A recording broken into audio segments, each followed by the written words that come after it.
Igbo mụ na-ege ntị, daalụ nne na ụmụ Chineke. Kunu sikwe na-esonyere anyị n'ife anyị na-emekwa n'ilu akwụkwọ. Anyị sịkwa nke echikwara ya zelu. Anyị sị na unu ga-adị ka echi na echi ada agwụ agwụ. Mana anyị kwuru na-akụ ya dịrịrị ise ise ise ụmụ ife ndụ mmiri ndụ azụ. A sị m mmiri atara m azụ anwụkwana. A sịkwa na egbe bele ugo bụ nke si Igbo ya bere ka gịnị mee ka ngwụkwa ya. Mana otu na ka ọ dị n'ala Igbo. Daalụ nne na ụmụ Chineke. Anyị na-afụ ka kọmentị unu, a na-afụ ka unu si esonyere anyị n'ife anyị na-eme na Eastern News 24. Anyị sị na Chukwu oke abịa ma pụrụ m ihe na ya gosi unu n'ofu n'ofu. Otu anyị kwuru na-akọ ya adịrịrị ise ise ise. Dịka o si dị, ewetara unu nnukwu ozi. Ewetara unu ozi from the son Mike Ezekome, Chief Mike Ezekome, the council of Maazị Nnamdi Kanu's lawyer. Awolo ozi wetara unu maka ya.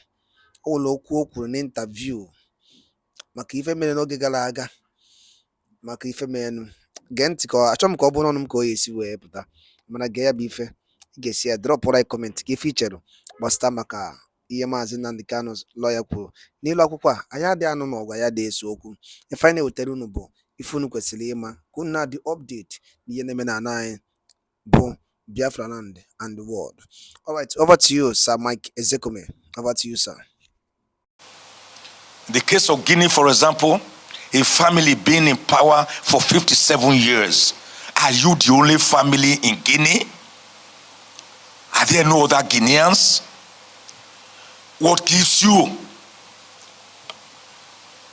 the right to think that the sun rises and sets in your household alone? It is this kind of sit-tightist approaches to governance, aided by misgovernance, corruption, opaque governance, directionless, hunger, thirst, melancholy, and social disequilibrium that make people to rise up and take up arms against their leaderships. Such taking up of arms, to me, against oppressors who masquerade under the thin guise of leaders, changing their constitutions at will to accommodate further terms. I do not regard it as a coup d'etat. I regard it as good riddance to bad rubbish.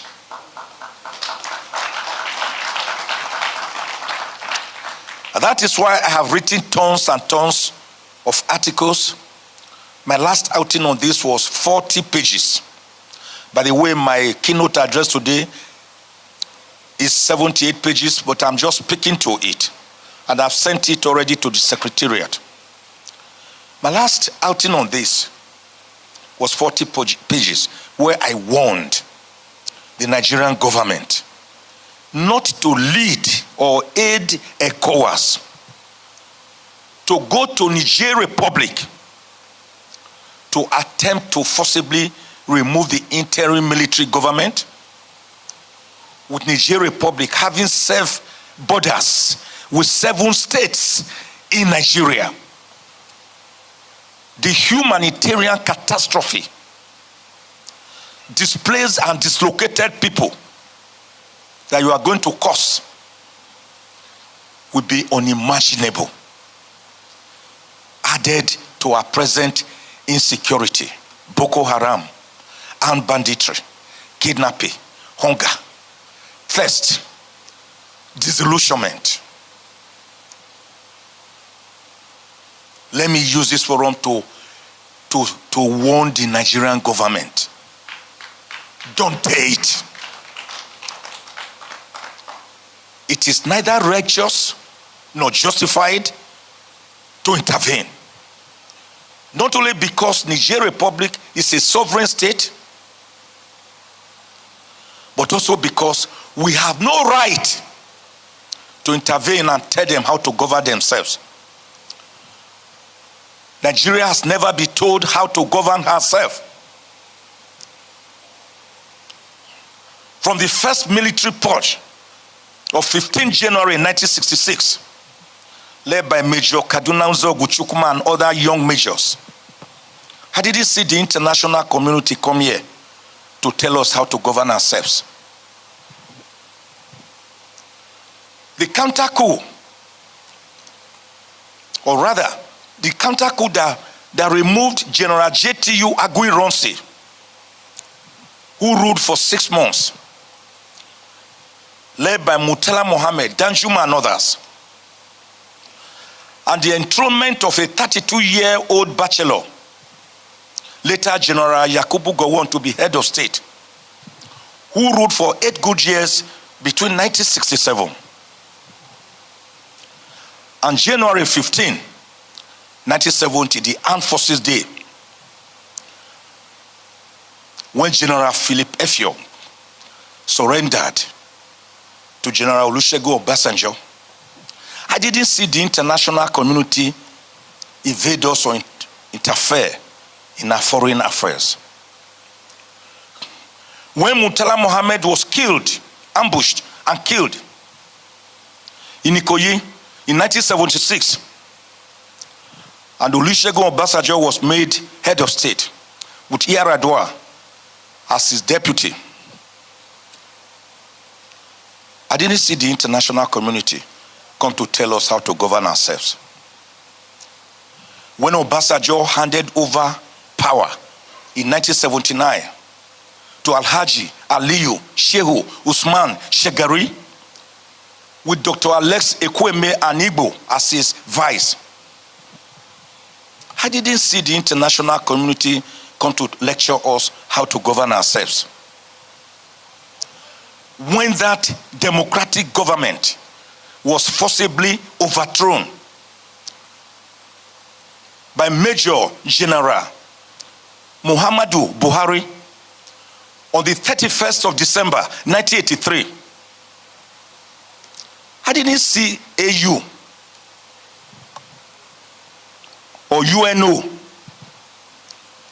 or the International Human Rights Commission come to dictate to us how to manage our affairs. When GAP tutored General Ibrahim Badamasi Babangida, the man who described himself as the evil genius, removed Buhari from office on the 28th of August, 1985. I didn't see any international community intervention. When Babangida was forced by all of us in the civil society to abdicate power and step aside after counseling the most populist, the most transparent, the most credible elections ever held in Nigeria, not the farce and shambolic elections we have been having in the recent past, I did not see any international community come to tell us how to govern ourselves. When late Abacha removed the interim national nonsense, who they called interim national government, of business mogul and former chairman of USA, Chief Ernest Shonekon, in 1993, there were no international participants.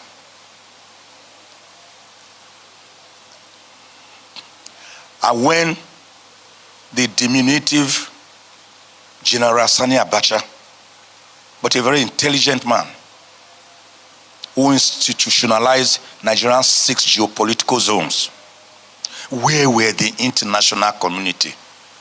And after both Abiola, the man who won that mandate, and Abacha died in mysterious circumstances in Aso Villa, where were the international community participants?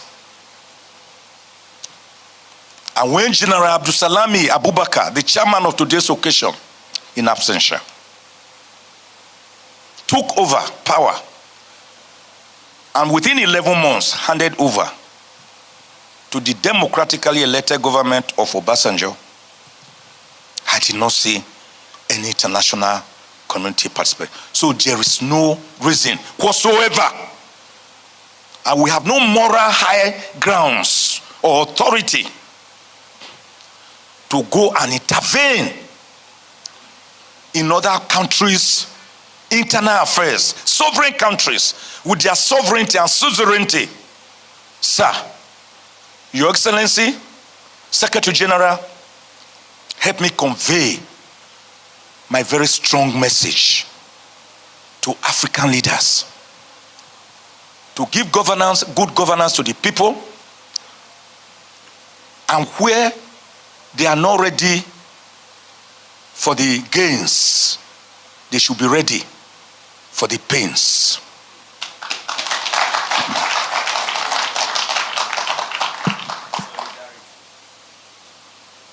So international humanitarian law therefore seeks to achieve limitation of the effect of armed conflicts, to protect people who are not in armed conflicts or who are no longer participants. Maybe they have decided to quit. It also limits the methods of welfare. It is a practical set of rules designed for the battlefield, rooted in ancient civilizations and even religions. Armed conflicts have received so much patronage in Africa, and Africa has been a major contributor to resolving armed conflicts across the world, whether from the First World War or the Second World War, the war in Burma, and others.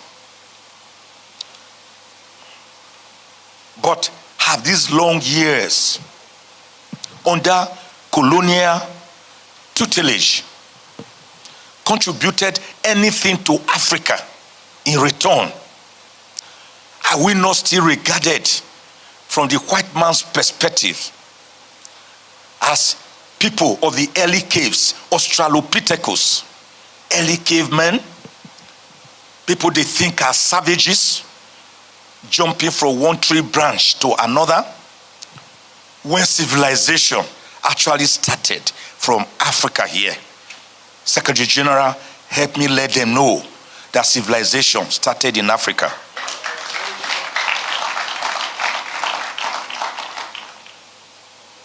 You may need to pick up the book, Walter Rodney's How Europe Underdeveloped Africa.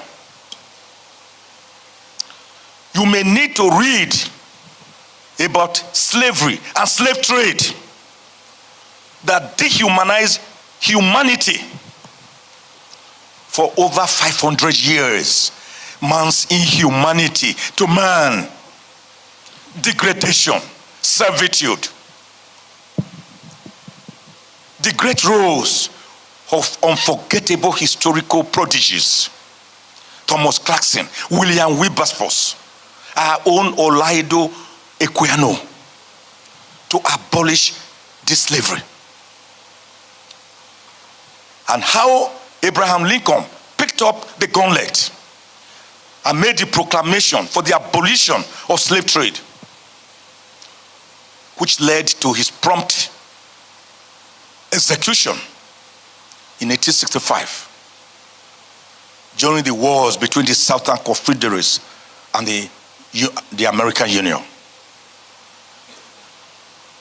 Has Africa progressed? I do not know. Or do you? That should be one of the issues you must interrogate. Do you know that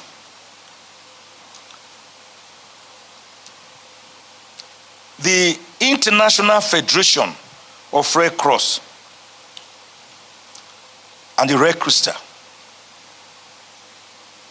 They have done a lot to helping your organization, your commission, to resolve humanitarian distress during armed conflicts, to the extent that this organization that started operating in Africa in 1995, with over 35 offices across Africa, employing over 8,000 staff, has spent or spends close to $800 million every year on various humanitarian activities across Africa. So the law of armed conflict, also called the law of war, is a very ancient war. It's a very ancient concept with which international humanitarian law sets out to address and pose rules of engagement as to how to resolve conflict and how to treat war conflict situations, prisoners of war, and workers, humanitarian workers during wars. At the origin actually started, the Font Erigo, which is as old as history itself, started from the need for man to remove himself from the Hobbesian state of nature that I earlier mentioned. And it started with international customary law practices, ending up to the first Geneva Convention of 1864. Conflicts that started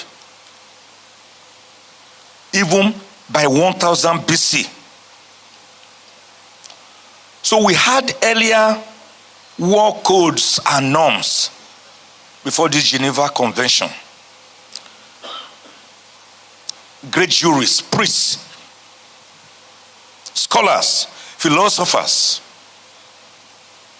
discuss these. The Art of War, for example, written in 500 BC by Sun Tzu, a great Chinese writer. The one by the Code of Manu, written in 200 BC. The 300 BC philosophy of Stoicism. The Age of Reason and Renaissance. It was not until in the 19th century, the 1864, with the enactment of the coming to force of the Geneva Convention, that we can say we had a reset of norms. But before then, a French and Austrian forces had fought in northern Italy on June 4, 1859, called the Battle of Sefrino, and one Henry Donat, appalled not so much by the violence that attended that war in the battlefield, but with the desperate and miserable situation of those caught in the web of the war. He gathered people and treated over 40,000 victims of that war.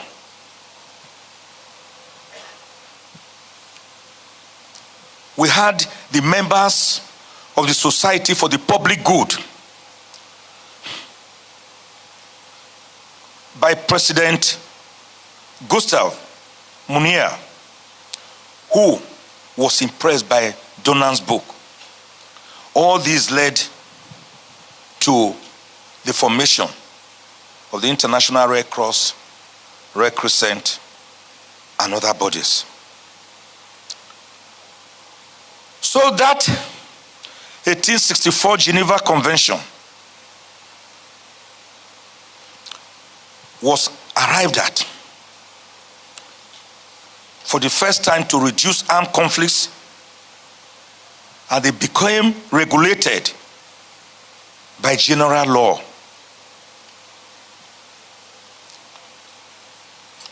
Ten concise articles were formulated by 1882, 18 years after. The modern development of international humanitarian laws, such as the rules protecting the wounded, adopted in 1864, were revised in 1906, 1929, 1949, and 1977. So critics have therefore accused international humanitarian law of always being one wall behind reality. One wall behind reality.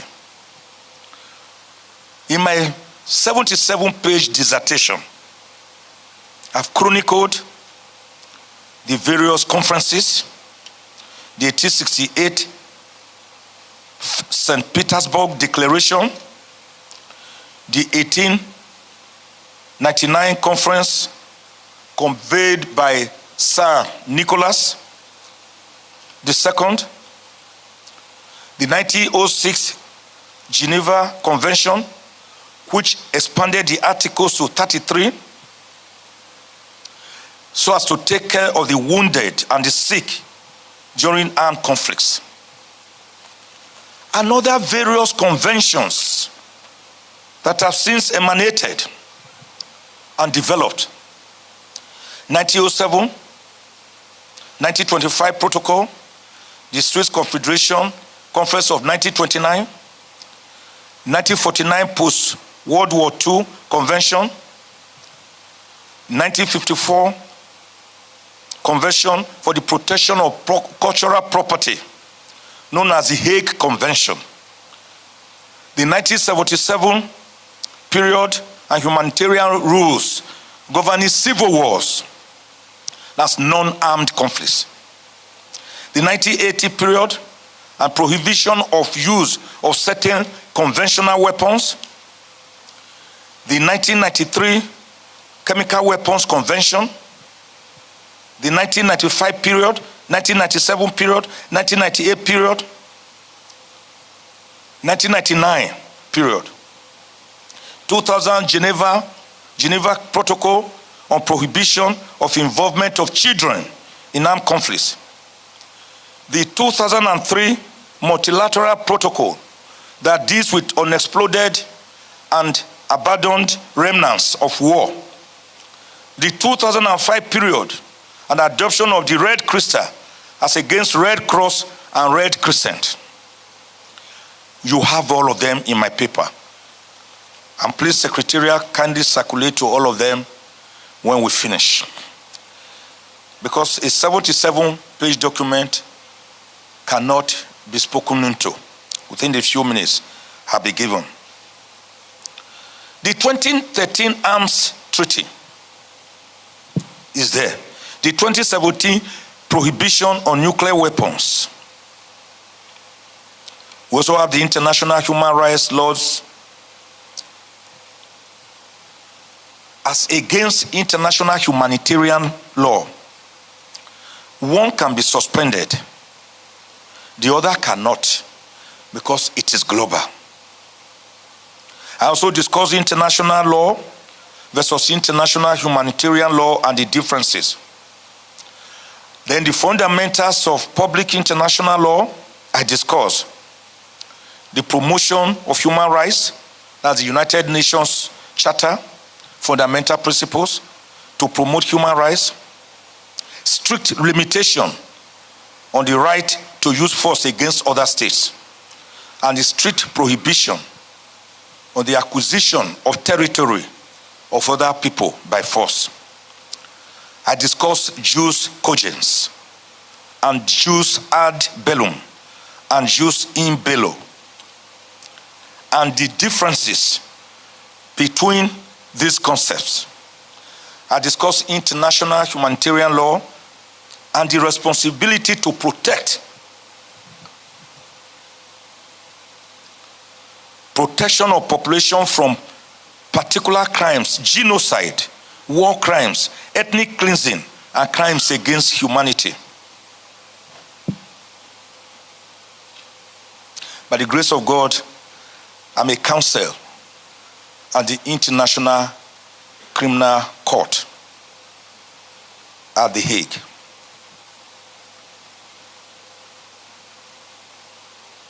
I also treated sources of international humanitarian law via treaties and customary international law.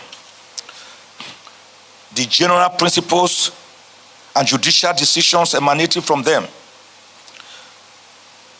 Then the basic concepts of international humanitarian law. Persons held the combat as people who are now out of combat or have surrendered. How do you treat them? Can you kill or injure an enemy who surrenders after they have quitted?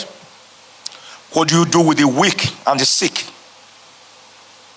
What of captured combatants and civilians? What of those involved in humanitarian services? What do you do with them? I dealt with methods of warfare, principle of reciprocity, the issue of respect for methods of warfare.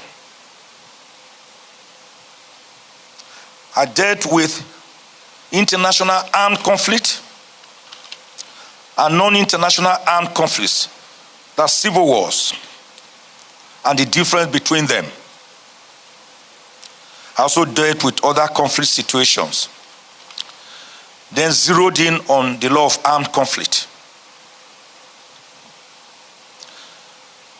which regulates the conduct of hostilities, including the use of weaponry and the protection of victims in situations of both international and non-international internal conflicts.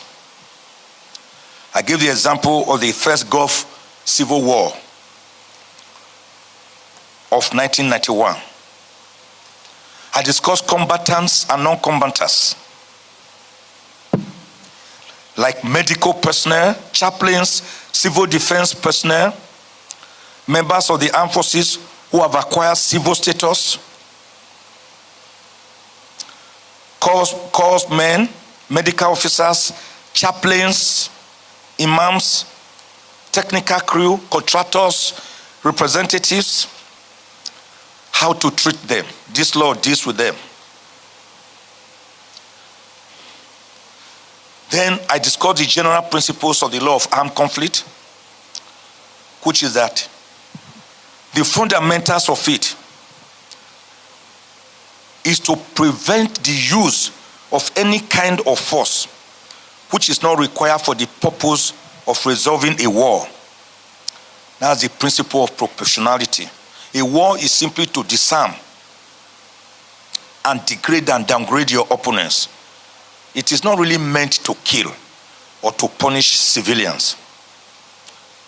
I discussed the principle of necessity, arrived at the 1868 St. Petersburg Declaration, and the principle of proportionality, which is also known as the principle of humanity, that military objectives are not to attack civilians as civilian objects. Then African and international humanitarian law, I looked at it in great detail. I looked at the armed conflicts and decades of atrocities from Angola to Burundi. Oh, this is generous of you. 10 minutes more? I thought it was 3. Thank you very much. From Angola to Burundi, Cameroon, Rwanda, the Rwanda genocide, the Hutus and Tutsis, I was there with my wife 2 years ago, and the young lady who took us on a sightseeing across the state, I asked her, where are you from? Are you Hutu or Tutsi? She said, no, sir, I can't answer that question. I said, why? He said, because I'm a Rwandese, I'm from Rwanda. I said, I know.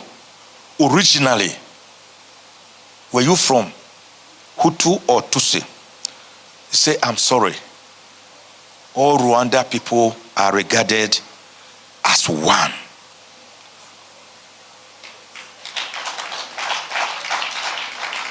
This was in Kigali, where I had a bet with a friend of mine before traveling out with my wife.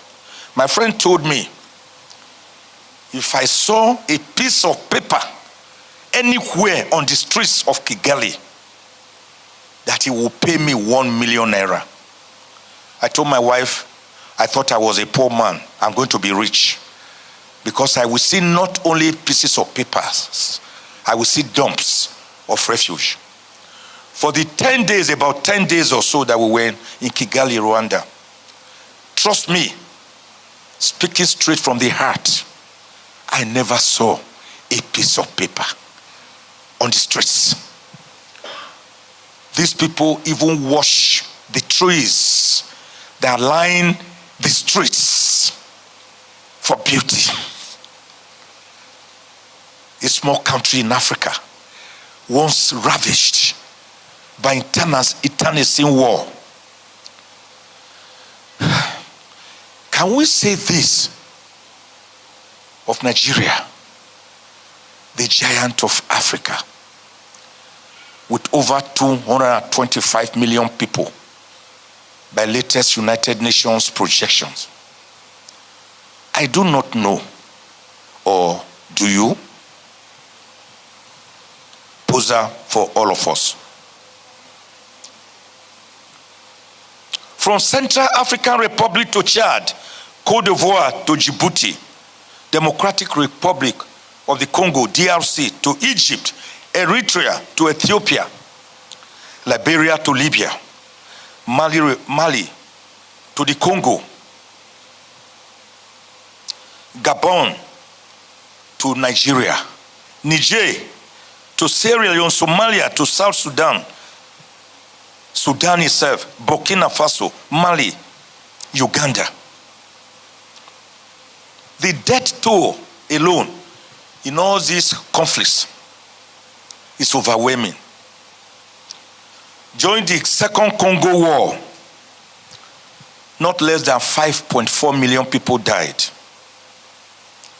During the bloody 3-year Nigerian Civil War, not less than 3 million Biafrans were killed.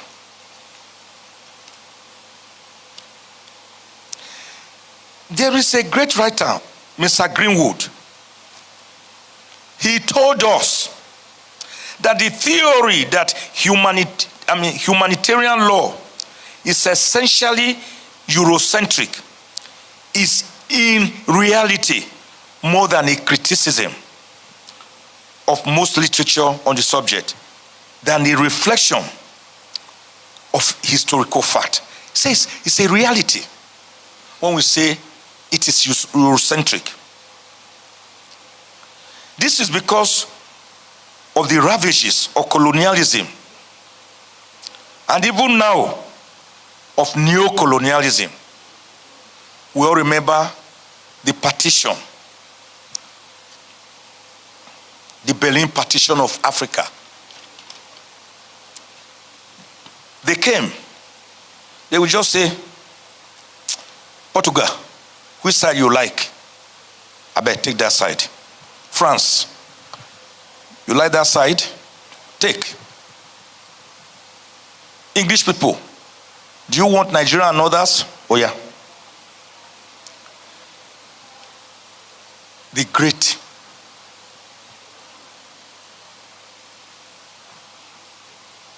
I don't know how to put it.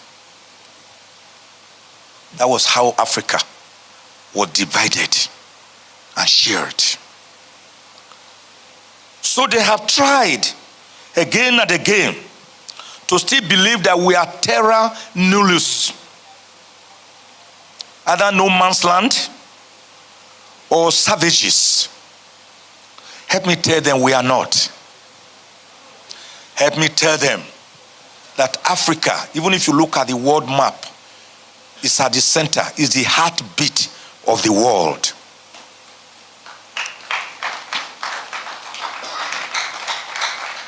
We must now shun that narrative which made Mungo Park, which made historians to write that Mungo Park discovered the river Niger at Kainji, New Busa.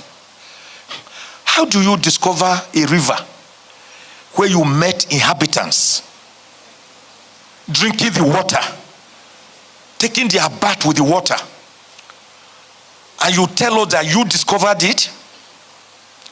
That is his historical profanity. It's an abomination. It's egregious.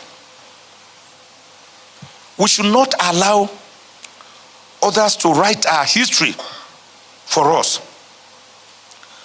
So my contention here is that in spite of Africa's great participation and contributions to the entire world, from World War I to World War II,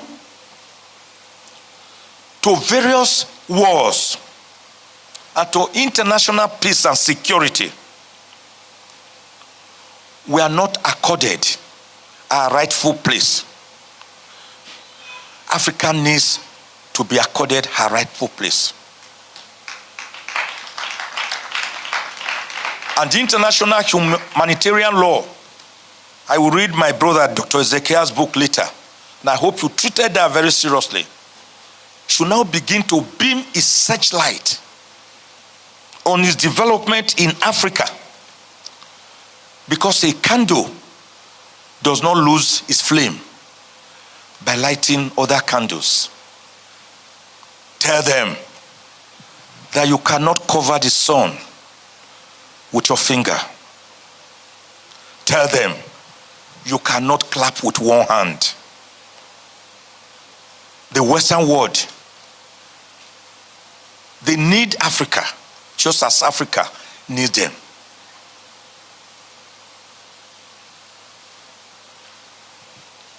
We are Siamese twins, tied together by the same umbilical cord of humanity. As I round up, I looked at how Africa tried in its own way to evolve in this scenario. The 2020 conference on silencing the guns by 2020, which was called the flagship program. The African Peace and Security Architecture, APSA, which is the main pillar, which is the Peace and Security Council, of which the Peace and Security Council is the main pillar. The Peace and Security Council itself, which is the standing decision-making organ of the AU for the prevention, management, and resolution of conflicts. The protocol relating to the establishment of the Peace and Security Council, which was adopted on 9th July 2002 in Durban, South Africa, and came into force in December 2003. The powers of the Peace and Security Council, I have itemized for you carefully how to anticipate and prevent disputes and conflicts, undertake peacemaking and peace-building functions, authorize the mounting and deployment of peace support missions, recommend to the Assembly, pursuant to Article 4H of the AU Constitutive Act, institute sanctions whenever a constitutional change of government takes place, implement the AU's common defense, institute action, maybe economic sanctions, political sanctions, diplomatic sanctions, but not frontal attack on a sovereign state, to promote harmonization and coordination of efforts between the regional mechanisms and the AU so as to promote peace, security, and stability in Africa. I discussed the panel of the WISE, which supports the PSC and the chairperson of the AU. I discussed the African Network of Women in Conflict Prevention and Mediation. I discussed the Continental Early Warning System, one of the pillars of the African peace and security architecture. I discussed Peace Fund, set up under Article 24 of the protocol to finance AU's peace and security operations. I discussed the African Standing Force, a key mechanism for advancing African agency in addressing the continent's peace and security threats. The African Union, regional economic communities, and regional mechanisms. I discussed all this, and my conclusion is that the International Human Rights Commission should, as much as possible, encourage Africa in the development of our international humanitarian laws and responses to international situations of conflicts, whether armed or unarmed, to be made to participate, not necessarily as cannon fodders, but as equal partners in progress, as equal participants, so that as they are taking the disadvantages of war situations, they are also benefiting from the advantages.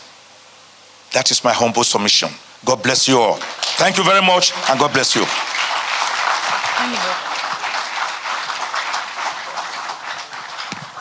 Thank you very much, sir. Ladies and gentlemen, another round of applause for our keynote speaker this morning, who has taken his time to take us through